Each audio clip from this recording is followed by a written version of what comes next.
அழகான காட்டிலே எல்லா உயிரினங்களுக்கும் வெளிச்சமும் வெதுவெதுப்பும் தரும் ஒரு அதிசயப் பூ இருந்தது. அதன் பெயர் தீப்பூ. ஆனால் அதை யாருமே பார்க்க முடியாது, சின்னஞ்சிறு வண்ணத்துப் பூச்சி தவிர. ஒரு நாள் கெட்ட ஈரக்குழலி ஒரு மந்திரம் போட்டு காட்டை முழுவதும் பனி மூட்டத்தால் மூடினாள். வெளிச்சம் போனதாலே காடே இருண்டு உயிரினங்கள் எல்லாம் பயந்து போகின. சின்னஞ்சிறு வண்ணத்துப் பூச்சி மட்டும் பயப்படவே இல்ல. அந்த காட்டின் வெளிச்சத்தை திரும்ப கொண்டு வரணும்னு முடிவு செஞ்சா. அவளுக்கு ஒரு வழி தெரிஞ்சது. அது தாமரை குளம். அதன் ஒளிதான் தீப்பூவின் வெளிச்சத்தை மீட்டெடுக்க முடியும். முள் நிறைந்த புதர்கள், நிழல் பூதங்கள்னு பல தடைகளை கடந்து வண்ணத்துப் பூச்சி தன்னோட பயணத்தை தொடர்ந்தா. அவ தைரியமா பறந்தத பார்த்து நிழல் பூதங்கள் பயந்து ஓடுனாங்க.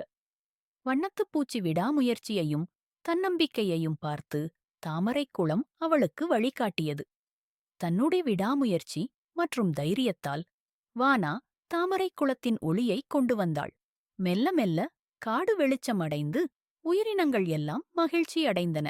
அந்த சின்னஞ்சிறு வண்ணத்துப் பூச்சி அந்த காட்டிற்கு ஒரு பெரிய வீராங்கனை ஆனாள். To stay updated, please like this video, subscribe to our channel, and click the notification bell icon.